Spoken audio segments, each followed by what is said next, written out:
Special classes में आपका स्वागत है। आज हम लोग जो टॉपिक पढ़ने चल रहे हैं वो है प्रमुख संवैधानिक संशोधनों को हम लोग पढ़ेंगे।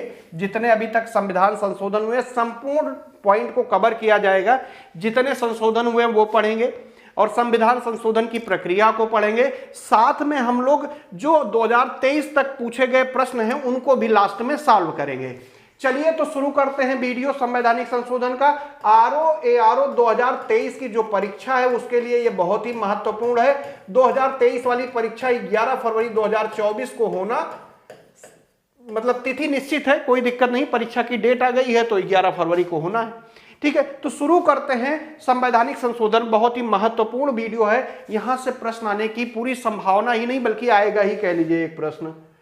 चलिए, संविधान संशोधन की प्रक्रिया, सबसे पहले यहीं से हम लोग शुरुआत करते हैं। संविधान जो संशोधन की प्रक्रिया है वो भाग 20 में दी गई है। भाग 20 के अनुच्छेद 368 में दी गई है, ध्यान रखिएगा। अनुच्छेद 368 में दी गई है, भाग 20 के अनुच्छेद 368 में, ध्यान रखिएगा। जो संविधान संशोधन भारतीय व्यवस्था में है, भारतीय संविधान में है, वो उसका जो स्रोत है जहां से लिया गया है वो है दक्षिण अफ्रीका। दक्षिण अफ्रीका से संविधान संशोधन लिया गया है। भारत में जो संविधान संशोधन है इसकी जो शक्ति है किसको दी गई है? संसद को दी गई है संविधान संशोधन की शक्ति। आगे देखिए, ये महत्वपूर्ण पॉइंट, ये बहुत महत्वपूर्ण है। संसद प्रस्तावना मूल अधिकार सहित संविधान के किसी भाग में संशोधन कर सकती, किसी भी भाग में संशोधन कर सकती है।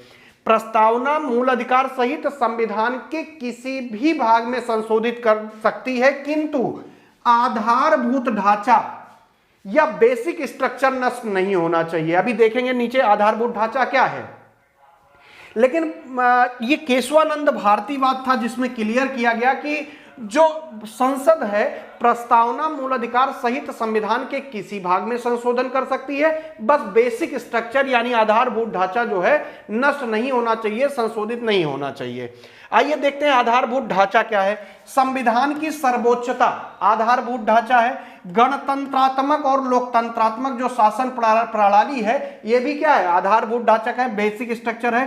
कल्याणकारी राज्य की स्थापना भी बेसिक स्ट्रक्चर है। विधि का शासन है, न्यायिक पुनरावलोकन है, संसदीय शासन प्रणाली है, न्यायपालिका की स्वतंत्रता, ये सब किसके अंतर्गत आता है? बेसिक स्ट्रक्चर के अंतर्गत आता है। संविधान के जो बेसिक स्ट्रक्चर है उसमें आता है। शक्तियों का पृथक्करण, ये सब आधारभूत ढांचे के अंतर्गत आते हैं। इन सब में संशोधन नहीं हो सकता है, ना कोई परिवर्तन हो सकता है। बाकी संविधान के किसी भी भाग में संशोधन कर सकती है प्रस्तावना और मूल अधिकार सहित। चलिए संविधान संशोधन की प्रक्रिया देते हैं। संविधान संशोधन जो विधेयक होता है किसी भी सदन में प्रस्तुत किया जा सकता है, मतलब लोकसभा में या राज्यसभा, किसी भी सदन में प्रस्तुत किया जा सकता है, चाहे वो लोकसभा में प्रस्तुत किया जाए या राज्यसभा में। तो प्रस्तुत यहां से प्रश्न आता है, किसी भी में भी, चाहे वो लोकसभा में राज्यसभा में प्रस्तुत किया जा सकता है। इसके पूर्व, मतलब प्रस्तुत करने से पूर्व राष्ट्रपति की पूर्वानुमति की आवश्यकता नहीं होती। राष्ट्रपति पहले अनुमति दे, इसकी आवश्यकता नहीं है। विधेयक संसद के प्रत्येक सदन द्वारा यथास्थिति साधारण या विशेष बहुमत, साधारण बहुमत का मतलब होता है 1/2 से एक अधिक उपस्थित और मतदान करने वाले, ऐसे विशेष बहुमत 2/3 हो जाता है। ठीक है, तो जो विधेयक संसद के प्रत्येक सदन द्वारा साधारण या विशेष बहुमत द्वारा पारित किए जाने पर राष्ट्रपति की सहमति हेतु भेज दिया जाता है। प्रत्येक सदन द्वारा अगर वो साधारण बहुमत से पारित होना है या विशेष बहुमत, वो विधेयक पे डिपेंड करेगा। तो किस बहुमत से पारित होना, उस बहुमत से दोनों सदन द्वारा पारित होना चाहिए, फिर राष्ट्रपति की स्वीकृति के लिए उसको भेजा जाएगा। देखिए यहां पे लिख भी दिया गया है, प्रत्येक सदन द्वारा अलग अलग पारित होना अनिवार्य है, चाहे वो साधारण बहुमत से हो चाहे वो विशेष बहुमत से हो। दोनों सदनों के बीच असहमति होने पर, अगर दोनों सदन में असहमति है तो संयुक्त विधेयक को पारित करने का कोई प्रावधान नहीं है, यानी संविधान संशोधन के लिए संयुक्त बैठक की कोई प्रावधान नहीं है। चलिए आगे।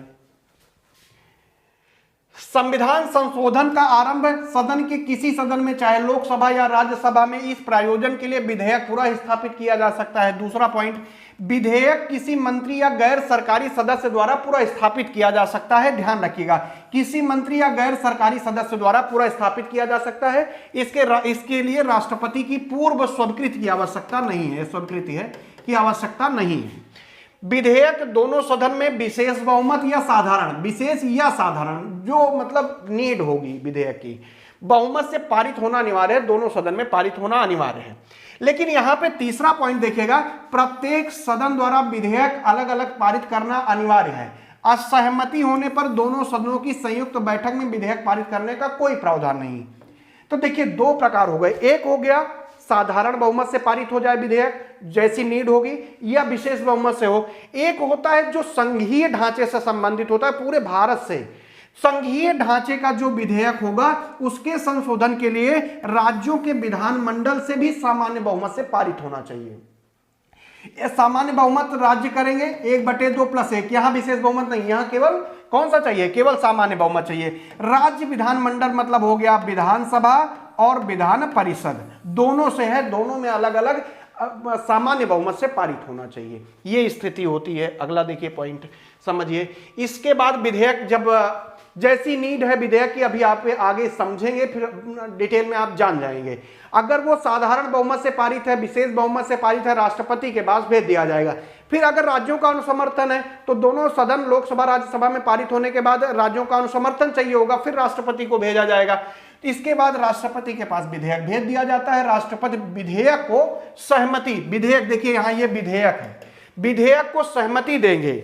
और यहां पे ध्यान रखिएगा, राष्ट्रपति विधेयक को न तो अपने पास रख सकते हैं, न ही संसद के पास पुनर्विचार के लिए लौटा सकते हैं। और राष्ट्रपति जैसे ही विधेयक को अनुमति देगा वो अधिनियम बन जाएगा।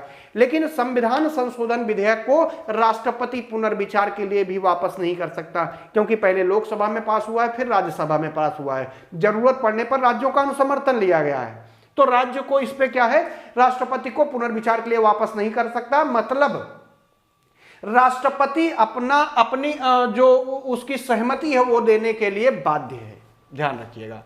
अब प्रक्रिया क्या होती है, देखिए संविधान संशोधन की प्रक्रिया 3 तरीके से होती है, यहीं से हम आपको समझा रहे हैं। साधारण बहुमत संशोधन द्वारा विधेयक कुछ है, अभी अनुच्छेद दिखाएंगे जो साधारण बहुमत से होंगे। दूसरा, विशेष बहुमत की आवश्यकता होगी।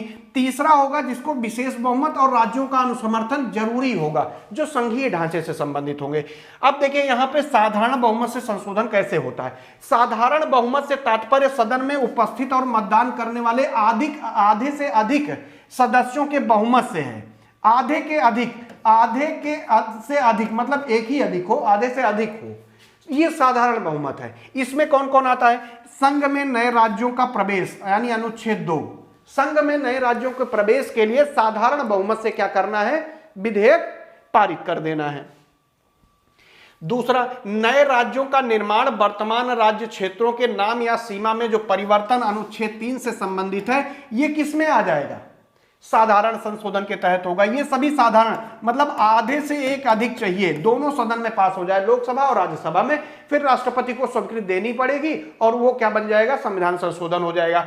नागरिकता से संबंधित प्रावधान, राज्यों में विधान परिषद का सृजन करना हो या समापन करना हो, विधान परिषद का 169 के तहत नागरिकता से संबंधित अनुच्छेद 11 अगर देखेंगे आप, संघ राज्य क्षेत्रों के लिए विधानमंडल या मंत्री परिषद का अगर सृजन करना है, 239 का में परिवर्तन करना है, अनुच्छेद 100 में यानी संसद में गणपूर्ति में परिवर्तन करना है, संसदों के वेतन भत्ते में परिवर्तन करना है, ये सब साधारण बहुमत से। संसद में अंग्रेजी भाषा के प्रयोग की बात अनुच्छेद 120 में परिवर्तन करना है, अनुच्छेद 343 में परिवर्तन करना है, ये सभी साधारण बहुमत से हो जाएंगे। आधे से अधिक एक सदस्य, चाहे जहां प्रस्तुत किया गया पहले वो पारित कर दे, फिर अगला सदन कर दे, फिर राष्ट्रपति के पास जाएगा। निर्वाचन क्षेत्रों का पुनः निर्धारण करना है, अनुच्छेद 82 के तहत परिसीमन की बात है।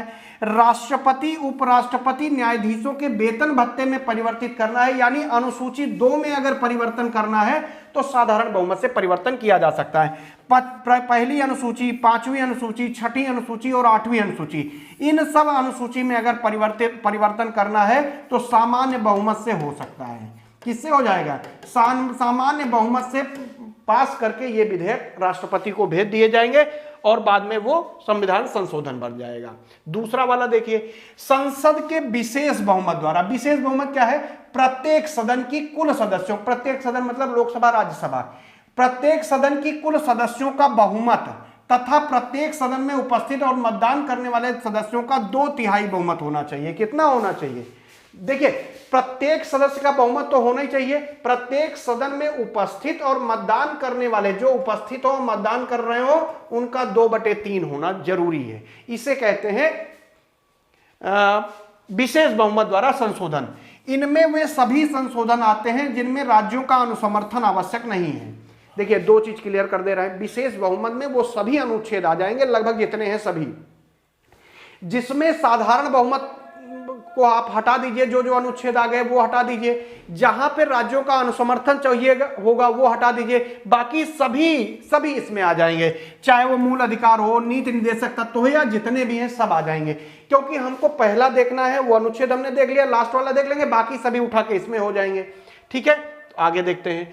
संसद के विशेष बहुमत तथा राज्यों के अनुसमर्थन द्वारा। यह संविधान संशोधन की सबसे कठिन प्रक्रिया है। चूंकि संघीय ढांचे की बात होती है तब राज्यों का अनुसमर्थन चाहिए, तो यह सबसे कठिन प्रक्रिया है। संसद के प्रत्येक सदन के विशेष बहुमत के साथ साथ कम से कम आधे राज्यों के विधानमंडलों का अनुसमर्थन चाहिए होगा। आज जितने भी भारत में राज्य हैं, आधे राज्यों के विधानमंडलों का। इससे फर्क नहीं पड़ेगा कि कोई राज्य उसको डिनाई कर, मतलब वहां से पारित नहीं हुआ है, इससे फर्क नहीं पड़ेगा। आधे से अधिक राज्य, आधे से अधिक 1/2+1 अगर राज्य हो गए, उन्होंने अनुसमर्थन दे दिया, तो संशोधन माना जाएगा, राष्ट्रपति को स्वीकृति देना ही होगा। विधानमंडल से मतलब राज्य की विधानसभा और विधान परिषद से है, ये पहले भी बता चुके हैं। इनमें उन सब उपबंधों को संशोधित किया जाता है जो संघात्मक ढांचे से संबंधित हैं। किससे? संघात्मक ढांचे से संबंधित हैं। जैसे अनुच्छेद 54 है, राष्ट्रपति का निर्वाचन है। ठीक है, राष्ट्रपति का जो निर्वाचन है, इसके अंतर्गत अगर निर्वाचन में कोई संशोधन करना है तो इसके अंतर्गत करना होगा। किसके अंतर्गत? इसमें क्या करना होगा, बात समझिएगा। इसमें चाहिए हुआ विशेष बहुमत, राज्यसभा पारित करे, लोकसभा पारित करे, फिर आधे से अधिक राज्य अनुसमर्थन करे, तो ही संशोधन होगा राष्ट्रपति के निर्वाचन में। क्या चाहिए देख लीजिए, विशेष बहुमत से 2/3 उपस्थित और मतदान करने वाले से राज्यसभा में पारित हो, फिर लोकसभा में पारित हो, फिर आधे से अधिक राज्य, यानी आधे से अधिक राज्य विधानमंडल जो है क्या करें, अनुसमर्थन करें। राष्ट्रपति के निर्वाचन की रीत अनुच्छेद 55 में अगर परिवर्तन करना है, 54 में परिवर्तन करना है तो, अनुच्छेद 55 में परिवर्तन करना है तो 73 में करना है। संघ की कार्यपालिका की शक्ति का विस्तार है तो भी राज्यों के अनुसमर्थन की आवश्यकता पड़ेगी। 162 राज्य की कार्यपालिका की शक्ति का विस्तार है, अगर इसमें परिवर्तन करना है तो भी जरूरत पड़ेगी किसकी? राज्यों के अनुसमर्थन की। मतलब विशेष बहुमत दोनों सदन में चाहिए होगा, उसके बाद आधे से अधिक राज्य क्या कर दें, अनुसमर्थन दे, वो भी विधानमंडल समर्थन करे। मतलब विधानसभा विधान परिषद दोनों में अलग अलग पारित हो और दोनों में जाए सामान्य साधारण बहुमत से पारित हो। लोकसभा और राज्यसभा में विशेष बहुमत से पारित होना चाहिए। 241 संघ तथा राज्य क्षेत्रों के लिए उच्च न्यायालय, संघ और राज्य क्षेत्रों के लिए उच्च न्यायालय की व्यवस्था करनी है। क्या करना है उसके बारे में अगर संशोधन करना है 241 में, तो इसी तरह का संशोधन करना होगा। स्वयं अनुच्छेद 367 जो संशोधन वाला, अगर इसमें स्वयं में संशोधन करना हो तो विशेष बहुमत प्लस राज्यों के समर्थन की आवश्यकता पड़ेगी, आधे से अधिक राज्य। अनुसूची 7 में संशोधन करना हो, अनुसूची 4 में संशोधन करना हो, क्योंकि संसद में राज्यों के प्रतिनिधित्व से संबंधित, संघीय ढांचे से संबंधित प्रश्न आ गया, तो क्या हो जाएगा, ये किस तरह का समर्थन चाहिए? एक तो विशेष बहुमत हो, दूसरा राज्यों का अनुसमर्थन के आवश्यक होगी। केंद्र तथा राज्य के बीच विधायी शक्तियों का विभाजन से संबंधित संशोधन करना हो। बाकी जो संशोधन बच रहे हैं वो सभी किसमें आ जाएंगे? विशेष बहुमत में। आइए देखते हैं मूल अधिकार में संशोधन को थोड़ा देख लेते हैं कि कब कब किया गया, क्या किया गया। बहुत ही महत्वपूर्ण है, ज्वलंत मुद्दा होता है, खूब प्रश्न पूछे जाते हैं। मूल अधिकार में संशोधन, अनुच्छेद 368 संविधान संशोधन की शक्ति प्रदान करता है, बात तो सही है। किंतु अनुच्छेद 13(2) में कहा गया है कि राज्य कोई ऐसी विधि नहीं बनाएगा जो भाग 3 के मूल अधिकार को छीनती हो या न्यून करती हो या अल्पीकरण करती हो।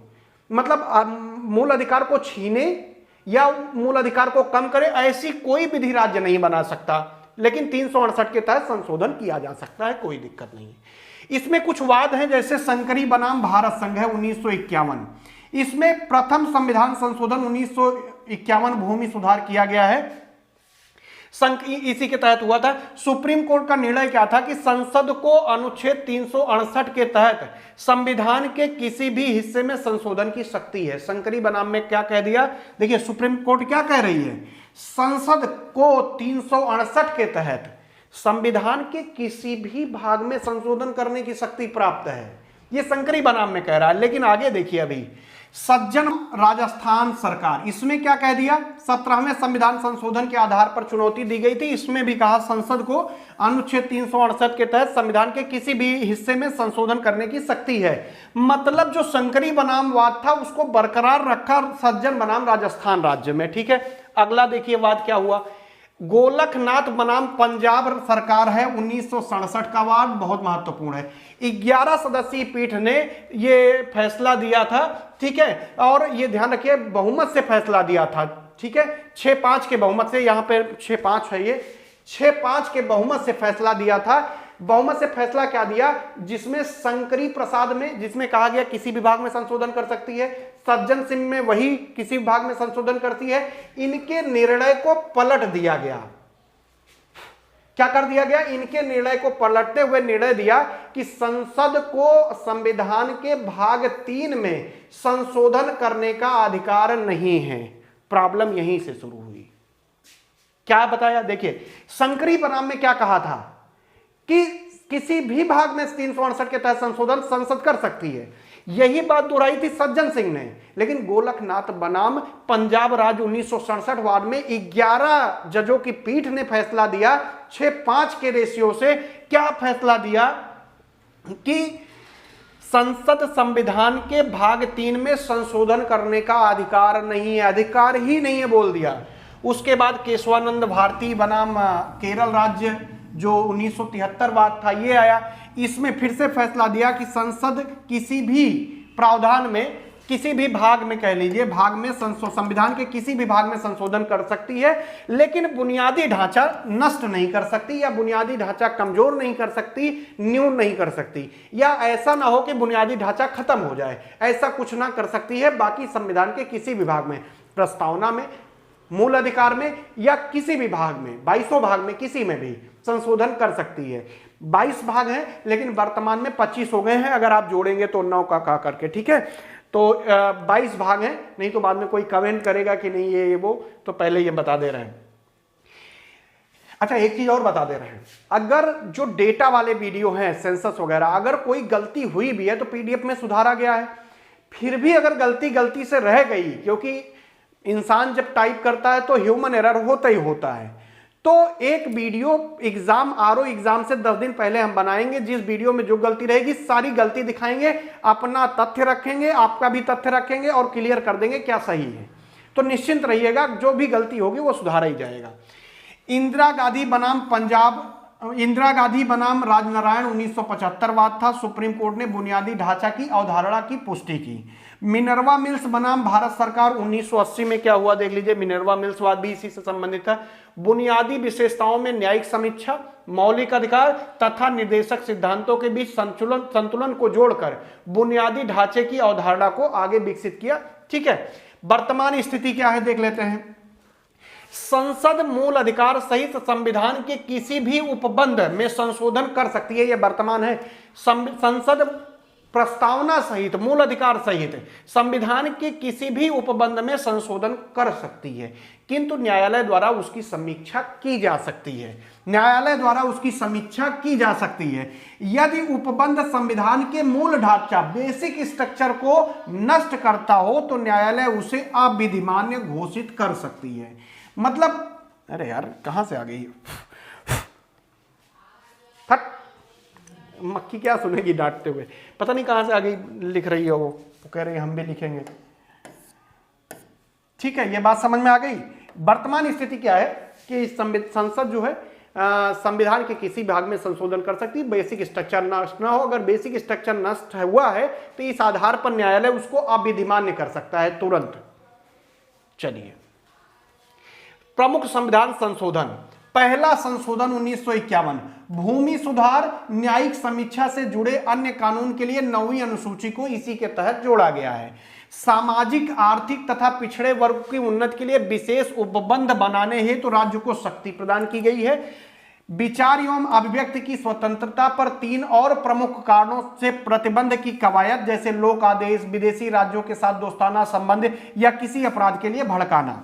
अगला पॉइंट क्या है, दूसरा संविधान संशोधन 1952 में हुआ।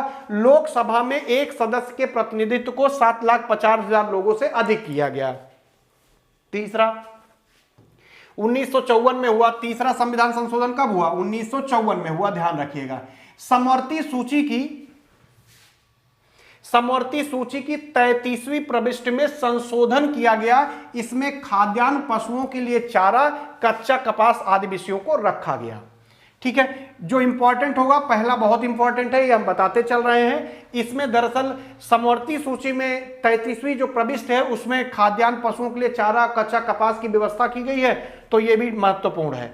5वां संविधान संशोधन 1955, अनुच्छेद 3 में संशोधन कर राज्य पुनर्गठन से संबंधित विधेयक पर राज्यों की अनुसमर्थन की अवधि नियत की गई कि एक नियत समय तक अगर वो अनुसमर्थन नहीं देते हैं तो समाप्त उनका माना जाएगा। ठीक है, शक्ति राष्ट्रपति को दी गई। यह निर्धारित किया गया कि राज्य जो है समय तक अपनी राय व्यक्त नहीं करते हैं तो संसद द्वारा पारित मान लिया जाएगा। वही बात। 6वां संविधान संशोधन, संघ सूची में 92 का जोड़कर केंद्र सरकार को अंतरराज्यीय क्रय विक्रय पर कर लगाने की शक्ति दी गई। 7वां संविधान संशोधन क्या हुआ, राज्य पुनर्गठन अधिनियम 1955 को कार्यान्वित करने के लिए 7वां संविधान संशोधन किया गया और वेरी इंपॉर्टेंट है। ठीक, किसके लिए, राज्य पुनर्गठन अधिनियम 1955 को कार्यान्वित करने के लिए 7वां संविधान संशोधन किया गया। अच्छा, इसी के तहत 7वें के तहत देख लीजिए, राज्यों के 4 वर्ग भाग का, भाग खा, भाग गा, भाग घा की समाप्ति कर दी गई और 14 राज्य 6 केंद्र शासित प्रदेशों में क्या कर दिया गया, मतलब करने की स्वीकृति दे दी गई। किस संविधान संशोधन द्वारा, 7वें संविधान संशोधन द्वारा। इसी द्वारा उपबंध किया गया 2 या 7वें ही द्वारा 2 या 2 से अधिक राज्यों के लिए उच्च न्यायालय का उपबंध किया गया। यह अनुच्छेद 231 में किया गया है। ठीक है, अच्छा, केंद्र राज्य में न्यायालय का विस्तार किया गया, 230 है वो। ठीक है, ध्यान रखिएगा। 9वां संविधान संशोधन बेरोजगारीवाद से संबंधित था, बेरोजगारी मामले से संबंधित था। किसी विदेशी राज्य के अध्यर्पण के लिए संविधान संशोधन करना आवश्यक है। जैसे भारत पाक समझौता 1958 के अनुसार पाकिस्तान को बेरोजगारी संघ के भारतीय राज्य क्षेत्र का समर्पण करने के लिए। ठीक है, तो इसमें क्या कहा गया, किसी विदेशी राज्य के अध्यर्पण के लिए संविधान संशोधन आवश्यक है। 9वां इंपॉर्टेंट है। सीधे पूछेगा बेरोजगारी मामला से संबंधित कौन सा संशोधन किया गया, तो 9वां आप सीधे बताएंगे।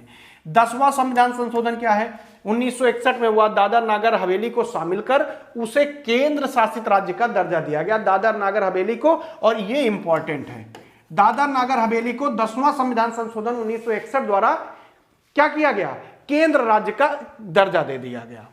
आइए अगले पे, 11वां संविधान संशोधन, निर्वाचक मंडल में रिक्तता के आधार पर राष्ट्रपति उपराष्ट्रपति के निर्वाचन की वैधता को चुनौती नहीं दी जा सकती।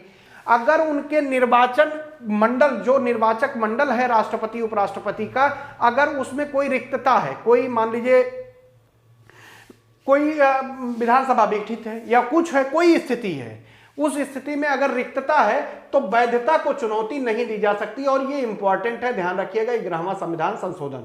अगला है 12वां संविधान संशोधन। ये क्या है, 12वां संविधान संशोधन 1962 में हुआ। प्रथम अनुसूची में संशोधन कर गोवा, दमन, दीव भारत में संघ शासित प्रदेश के रूप में शामिल हो गए। महत्वपूर्ण है, ध्यान रखिएगा। राज्यों को शामिल करने को खूब पूछता है आयोग, ध्यान रखिएगा। 12वां संविधान संशोधन 1962 में किया गया है। पहली अनुसूची में जो है वो परिवर्तन कर दिया गया। क्या परिवर्तन किया गया? गोवा और दमन दीव को संघ शासित प्रदेश के रूप में शामिल किया गया 1962 में। 13वां संविधान संशोधन 371 के तहत नागालैंड के संबंध में विशेष प्रावधान कर उसे राज्य का दर्जा दे दिया गया। 14वां संविधान संशोधन 1962 पुदुचेरी भारतीय संघ में शामिल किया गया। 15वां संविधान संशोधन 1963 है। उच्चतम न्यायालय के जो न्यायाधीश हैं उनकी जो सेवानिवृत्ति की आयु है वो 60 से बढ़ाकर 62 कर दी गई। 16वां संविधान संशोधन क्या है देख लीजिए। तीसरी अनुसूची में परिवर्तन किया गया। शपथ ग्रहण में भारत की प्रभुता अखंडता को बनाए रखूंगा शब्द जोड़ दिया गया। ठीक है। 18वां संविधान संशोधन अनुच्छेद 3 में स्पष्ट किया गया कि राज्य शब्द के अंतर्गत संघ राज्य क्षेत्र भी आते हैं। इंपॉर्टेंट है 18वां। ठीक, राज्य जो शब्द है अनुच्छेद 3 के तहत उसमें संघ राज्य क्षेत्र भी आते हैं। संसद को राज्य निर्माण का अधिकार है, इसी में कहा गया। 21वां संविधान संशोधन 1967 सिंधी भाषा को 15वीं भाषा के रूप में दर्जा दिया गया। अभी तक कुल 22 भाषाएं हैं, आगे और हम देखेंगे।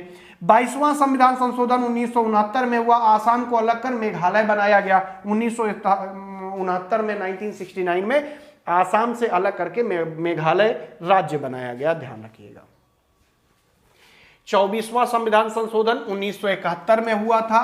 ठीक है। संसद को यह अधिकार दिया गया वह संसद के किसी भी हिस्से चाहे मूल अधिकार हो संशोधन कर सकती है। ठीक है। यही केशवानंद भारती में इसी के तहत आया था। संवैधानिक संशोधन विधेयक को राष्ट्रपति की मंजूरी दी जाना जरूरी, यहां पे कहा गया था 24वें संशोधन में। अभी आप आगे देखेंगे कि मंजूरी जरूरी नहीं होगा। ठीक है। अभी यहां पे मंजूरी दी जाना जरूरी है, ये संशोधन पढ़ा रहे हैं 24वां, नहीं तो आप लोग कहेंगे कि गलत पढ़ा दिया। आगे आप देखेंगे अभी संशोधन में कि मंजूरी हटा दी गई। चलिए, 25वां संविधान संशोधन बैंक के राष्ट्रीयकरण के संबंध में था। 27वां संविधान संशोधन मिजोरम और अरुणाचल प्रदेश को संघ शासित राज्य के रूप में शामिल किया गया। किसको? मिजोरम को, अरुणाचल प्रदेश को संघ शासित राज्य के रूप में शामिल किया गया। अगला 31वां संविधान संशोधन अनुच्छेद 81 में संशोधन कर लोकसभा के सदस्यों की संख्या 525 से बढ़ाकर 545 की गई। 35वां संविधान संशोधन सिक्किम को सह राज्य का दर्जा दिया गया। 36वें संविधान संशोधन में सिक्किम को पूर्ण राज्य का दर्जा, देखिए 1975 सिक्किम को पूर्ण राज्य का दर्जा, 35वें में सह राज्य का दर्जा दिया गया है। 42वां संविधान संशोधन, इसको मिनी संविधान भी कहा जाता है, मिनी संविधान भी कहा जाता है, ध्यान रखिएगा। किस नाम से इसको और जानते हैं? मिनी संविधान। संविधान की प्रस्तावना में समाजवादी, पंथ निरपेक्ष और अखंडता शब्द जोड़ा गया। 42वें संविधान कौन कौन शब्द? समाजवादी, पंथ निरपेक्ष, अखंडता शब्द जोड़ा गया। निम्नलिखित 3 निर्देशक तत्वों को शामिल किया गया, देखते हैं कौन कौन है। 39 का शामिल किया गया, सामान्य एवं निःशुल्क विधिक सहायता 42वें संविधान संशोधन के द्वारा। 43 का जोड़ा गया, उद्योगों के प्रबंध में कर्मकारों का भाग लेना जोड़ा गया। 48 का जोड़ा गया, पर्यावरण की रक्षा, सुधार, वन और वन्य जीव की सुरक्षा जोड़ा गया। इसी 42वें के तहत अनुच्छेद 74 में संशोधन किया गया। राष्ट्रपति मंत्रिपरिषद की सलाह मानने के लिए बाध्य होगा, 42वें संविधान संशोधन में कहा गया। और क्या हुआ? 42वां संविधान संशोधन दरअसल सबसे बड़ा है क्योंकि इसी मिनी संविधान इसीलिए इसको कहते हैं। संविधान के भाग 4 का और अनुच्छेद 51 जोड़कर 10 मौलिक कर्तव्यों का समावेश किया गया। इस समय मौलिक कर्तव्यों की संख्या 11 है। कब जोड़ा जाएगी 11वां आगे आप देखेंगे। केंद्र सरकार को यह अधिकार दिया गया कि राज्यों में केंद्रीय सुरक्षा बल तैनात कर सकती है। भाग 14 का जोड़ा गया, ये का है, भाग 14 का जोड़ा गया जिसमें 2 अनुच्छेद 223 का 223 खा जोड़े गए, जिसके तहत सिविल सर्वेंट के लिए न्यायाधिकरण। 54वां संविधान संशोधन भी बहुत ही महत्वपूर्ण है। 352 में संशोधन करके आंतरिक अशांति के स्थान पर सशस्त्र विद्रोह शब्द शामिल किया गया। आपात में, राष्ट्रीय आपात में आंतरिक अशांति के स्थान पर सशस्त्र विद्रोह शब्द शामिल किया गया है। राष्ट्रपति राष्ट्रीय आपात की घोषणा तभी करेगा जब मंत्रिमंडल उसे लिखित सूचना दे। कैसी सूचना? लिखित। किसमें कहा गया? 44वें संविधान संशोधन में कैसी सूचना दे? लिखित सूचना दे, तभी राष्ट्रीय आपात की घोषणा हो सकती है। 300 का जोड़ा गया जिसमें संपत्ति के अधिकार को हटाकर विधिक अधिकार बना दिया गया। ठीक है, संपत्ति का अधिकार पहले मूल अधिकार था, उसको हटाकर विधिक या कानूनी अधिकार बना दिया गया 44वें संविधान संशोधन द्वारा। अनुच्छेद 74 में पुनः संशोधन किया गया है। राष्ट्रपति को अधिकार दिया गया कि मंत्रिमंडल की जो सलाह है उसको एक बार पुनर्विचार के लिए भेज सकता है। ऊपर वाले में क्या था, बाध्य हो गया था, इसमें एक बार पुनर्विचार के लिए दे दिया गया, लेकिन पुनः दी गई सलाह को मानना पड़ेगा। लोकसभा तथा राज्य विधानसभाओं की अवधि पुनः 5 वर्ष कर दी गई। 52वां 1985 है, दल बदल से संबंधित है, 10वीं अनुसूची जोड़ी गई है। 53वां किससे संबंधित है, 1986 है, मिजोरम को राज्य का दर्जा दिया गया और 23वें राज्य के रूप में शामिल किया गया, इसको विशेष राज्य का दर्जा दिया गया। 371 6 अनुच्छेद जोड़ा गया। 55वां संविधान संशोधन 1946, अरुणाचल प्रदेश को भारत के 24वें राज्य के रूप में शामिल किया गया और विशेष राज्य का दर्जा देकर 371 जा के तहत इसको शामिल किया गया। विशेष राज्य का दर्जा 371 जा अनुच्छेद याद रखिएगा। 58वां संविधान संशोधन 1987, 394 का जोड़कर संविधान सभा के सदस्यों द्वारा हस्ताक्षर किए गए संविधान में हिंदी प्राधिकृत पाठ को प्रकाशित करने के लिए राष्ट्रपति को अधिकार दिया गया। 61वां संविधान संशोधन 1989 वेरी इंपॉर्टेंट है, ध्यान रखिएगा। अनुच्छेद 326 में संशोधन करके लोकसभा तथा राज्य विधानसभा में चुनाव के मतदान की जो न्यूनतम आयु है 21 वर्ष से घटाकर 18 वर्ष कर दी गई। 69वां संविधान संशोधन बहुत ही महत्वपूर्ण है, ध्यान रखिएगा। दिल्ली को विशेष राज्य का दर्जा दिया गया और उसका नाम जो है राष्ट्रीय राजधानी क्षेत्र दिल्ली रखा गया, एनसीआर। 17वां संविधान संशोधन 1992 में किया गया। दिल्ली तथा पांडिचेरी संघ राज्य क्षेत्र के विधानसभा सदस्यों को राष्ट्रपति के निर्वाचन में शामिल किया गया। ठीक है, 2 संघ शासित राज्य हैं दिल्ली और पांडिचेरी, जिसके क्या कहते हैं विधानसभा के सदस्य हैं राष्ट्रपति के निर्वाचन में भाग लेते हैं। ये कब किया गया, 17वें संविधान संशोधन, और ये इंपॉर्टेंट है। आगे आइए, 71वां संविधान संशोधन किया गया। इसके तहत 8वीं अनुसूची में 3 और भाषाएं जोड़ी गई। कोंकणी, मणिपुर, नेपाली को जोड़ा गया। 3 भाषाओं को और जोड़ दिया गया, कोंकणी, मणिपुरी, नेपाली। कोंकणी, मणिपुरी, नेपाली। अब भाषाओं की संख्या कितनी हो गई थी, 18। अभी कितनी हो गई इस समय 1992 तक, 18। 73वां संविधान संशोधन आप जानते हैं 1992 में बहुत महत्वपूर्ण है। अनुसूची 11 जोड़ी गई, भाग 9 लगाया गया। अनुच्छेद 243 के तहत 243 से लेकर 243 ओ जोड़कर पंचायती राज की स्थापना की गई। इसी के साथ 74वां संविधान संशोधन भी 1992 में किया गया। अनुसूची 12 जोड़ी गई, 9 का जोड़ दिया गया। अनुच्छेद 243 बी से लेकर जेड तक जोड़कर नगर पालिका, नगर निगम, नगर परिषदों की गठन संरचना, इसका प्रावधान किया गया 74वें में। दोनों इंपॉर्टेंट है, ध्यान रखिएगा, दोनों इंपॉर्टेंट है। 76वां संविधान संशोधन, इसमें 9वीं अनुसूची में संशोधन किया गया, इंपॉर्टेंट नहीं है, लेकिन तमिलनाडु ने सरकार द्वारा पिछड़े वर्गों के लिए सरकारी नौकरियों में 69% आरक्षण दिया गया था। इसी के तहत जो है 9वीं अनुसूची जोड़ी गई थी। 77वां संविधान संशोधन 1995, प्रोन्नति में आरक्षण के लिए कोई उपबंध करने निवारित नहीं करेगा, यानी वर्जित नहीं होगा, सीधे से मतलब कोई उपबंध वर्जित नहीं कर सकता है। 84वां संविधान संशोधन 2001 है। 1991 में जनगणना के आधार पर परिसीमन की अनुमति दी गई। जनगणना के आधार पर 1991 में जो जनगणना हुई उसके आधार पर परिसीमन की अनुमति दी गई। लोकसभा व विधानसभा की सीटों को 2026 के बाद होने वाली प्रथम जनगणना के आंकड़े प्रकाशित होने तक परिवर्तित न करने का प्रावधान किया गया। 2026 के बाद जो भी पहली जनगणना होगी उसके अनुसार हो जाएगा। 86वां संविधान संशोधन 2002 है। इसमें 6 वर्ष से 14 वर्ष बालकों के लिए अनिवार्य एवं निःशुल्क शिक्षा को मौलिक अधिकार के रूप में मान्यता दी गई। ठीक है, अनुच्छेद 45 और अनुच्छेद 21 में संशोधन किया गया। पहले 45 में 6 से 14 वर्ष बालकों के लिए व्यवस्था थी, बाद में हटाकर उसको मौलिक अधिकार कर दिया गया। 51 का में भी संशोधन किया गया, 11वां मौलिक अधिकार यहां पे जोड़ा गया। कब, 86वें संविधान संशोधन 11वां। अभी तक 10 जोड़ा गया था, अब कितना हो गया, 11। 89 संविधान संशोधन 2003 में 338 का जोड़ा गया। अनुसूचित जाति के लिए एक राष्ट्रीय आयोग की स्थापना कर दी गई, इंपॉर्टेंट है। 51वां संविधान संशोधन 2003 में हुआ। मंत्रिपरिषद का आकार नियत करा गया और उनकी कुल संख्या 15% से अधिक नहीं होगी, कहा गया, इंपॉर्टेंट है।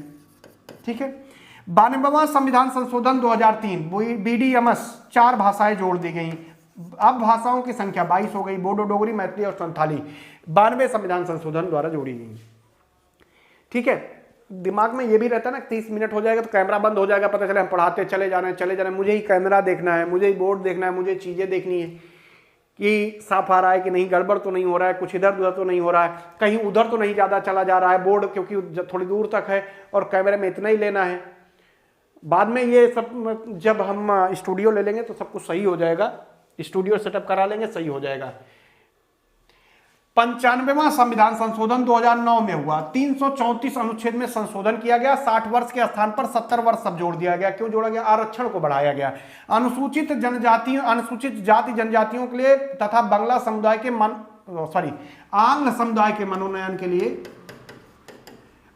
के लिए 26 जनवरी 2020 तक के लिए अवधि बढ़ाया गया। बाद में आंग्ल समुदाय को हटा दिया गया, बाकी जारी रहा, 10 वर्ष बढ़ा दिया गया है। नीचे आप 105वां भी संविधान संशोधन देखेंगे, उसमें 10 वर्ष के लिए फिर बढ़ा दिया गया है।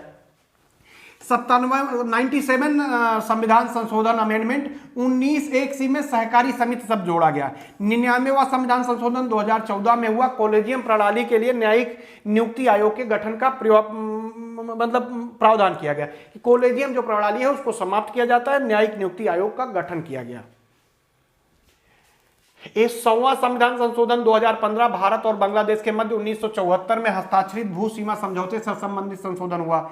101 क्या है? 2016 में जीएसटी से संबंधित संशोधन किया गया। यह संशोधन चूंकि पूछा था कौन सा संशोधन प्रस्तुत किया गया, तो 122वां संशोधन विधेयक था। 102वां संविधान संशोधन क्या है? 338 का अंतः स्थापित करके राष्ट्रीय पिछड़ा वर्ग आयोग को संवैधानिक दर्जा दिया गया। 103वां संविधान संशोधन ईडब्ल्यूएस से संबंधित था। 124वां संविधान संशोधन जो विधेयक प्रस्तुत किया गया होगा वो था, संशोधन था 103वां। 10% आरक्षण ईडब्ल्यूएस सवर्ण जातियों को दिया गया जो आर्थिक रूप से कमजोर थे। 104वां संविधान संशोधन 2019 में हुआ। आंग्ल समुदाय के नाम निर्देशन को 25 जनवरी 2020 से समाप्त कर दिया गया। 25 जनवरी 2020 से समाप्त कर दिया गया। आंग्ल समुदाय की संख्या 2020 में जब समाप्त किया गया 226 थी। संविधान संशोधन के अंतर्गत राज्य केंद्र शासित प्रदेशों को सामाजिक शैक्षणिक रूप से पिछड़े वर्गों की सूची तैयार करने से संबंधित मामलों की छूट प्रदान की गई है। 105वां संविधान संशोधन, ये ध्यान रखिएगा। चलिए प्रश्न देख लेते हैं फटाफट, जल्दी जल्दी एक एक करके। 2023 तक पूछे गए। संविधान संशोधन की किन प्रक्रियाओं का उपबंध किया गया है? साधारण विधि द्वारा संशोधन की प्रक्रिया, पहला पॉइंट है, ये आप देख लिए। संसद के विशिष्ट बहुमत द्वारा, और फिर राज्यों का अनुसमर्थन लगा देंगे, राज्यों का अनुमोदन की आवश्यकता होगी, राज्य के विधानमंडल की। लेकिन राज्य का जो विधान, देखिए यहां पे विशिष्ट बहुमत या विशेष बहुमत है, इसके लोकसभा राज्यसभा के लिए है। यहां पे राज्य विधानमंडलों के आधे से अधिक राज्य के विधानमंडल में दोनों आते हैं, विधान परिषद और विधान सभा, दोनों सामान्य बहुमत से पारित कर दें बस। अगला, संविधान का वह विषय जिसमें साधारण प्रक्रिया द्वारा संशोधन का प्रावधान किया गया है। हमने सारी डिटेल दी है। राज्य के क्षेत्र है, सीमा और नाम में परिवर्तन है, राज्य की व्यवस्थापिका का द्वितीय सदन का गठन और समाप्ति है, नागरिकता है, अनुसूचित जात जनजाति के क्षेत्रों से संबंधित व्यवस्था है। ये सब साधारण प्रक्रिया के अंतर्गत आते हैं, जिसमें लोकसभा राज्यसभा सामान्य बहुमत से पारित कर दे, राष्ट्रपति को स्वीकृति देनी ही है।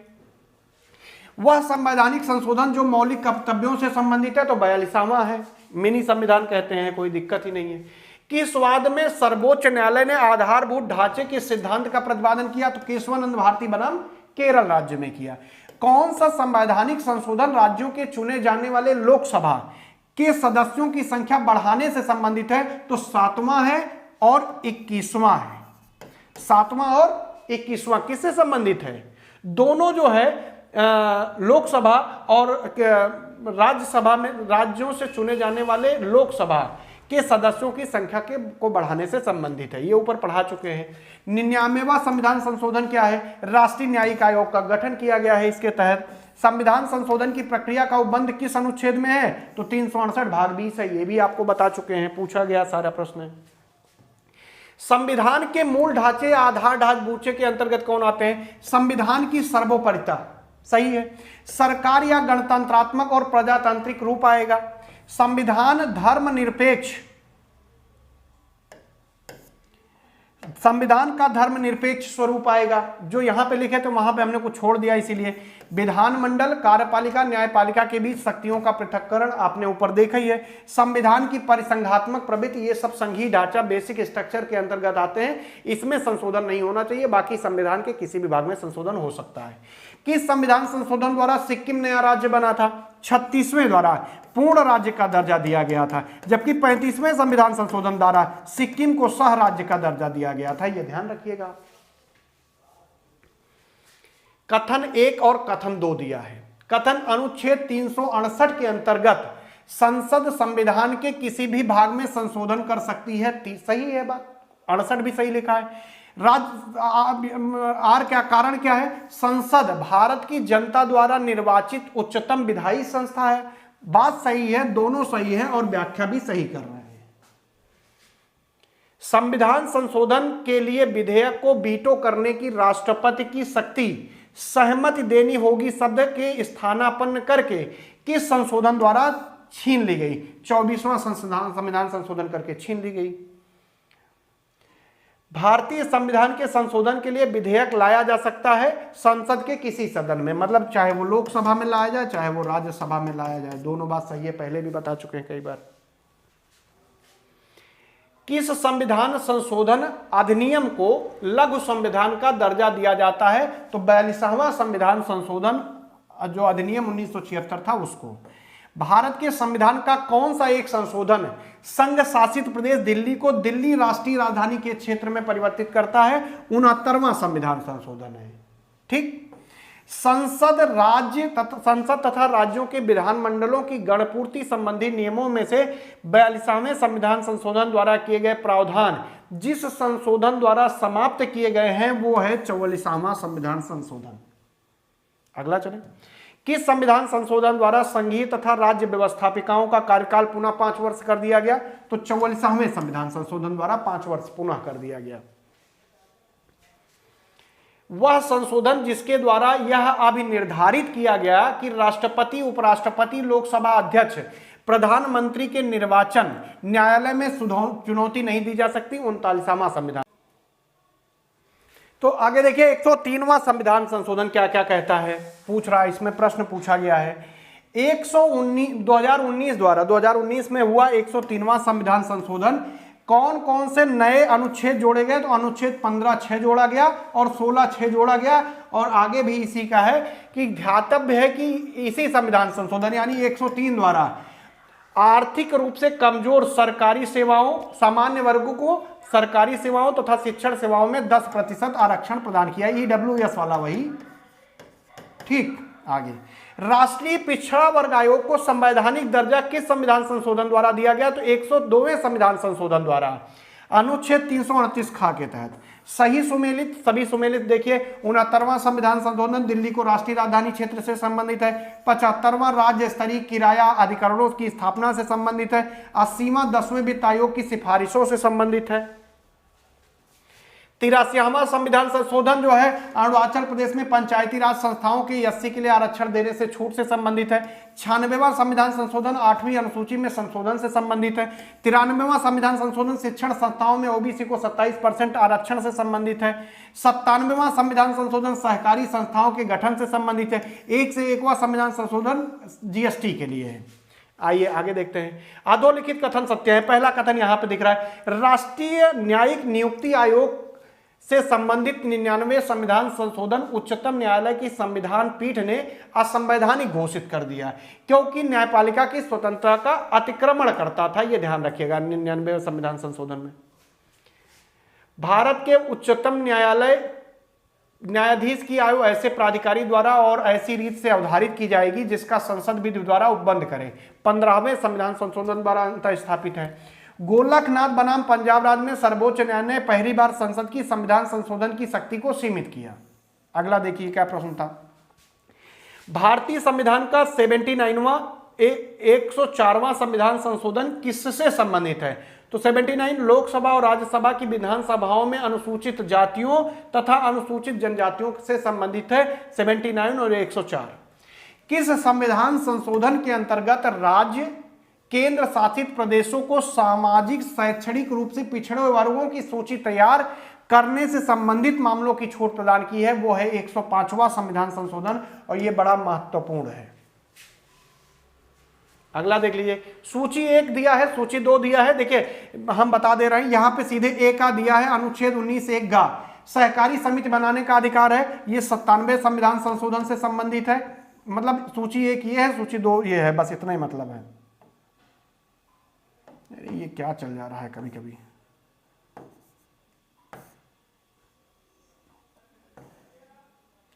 रिक्तियों के बैकलॉग को भरने SC/ST के आरक्षण का संरक्षण 21वां संविधान संशोधन 2000 है। राष्ट्रीय न्यायिक नियुक्ति आयोग 99वें संविधान संशोधन से संबंधित है। मंत्रिपरिषद के आकार को परिमित करना 21वें संविधान संशोधन से संबंधित है।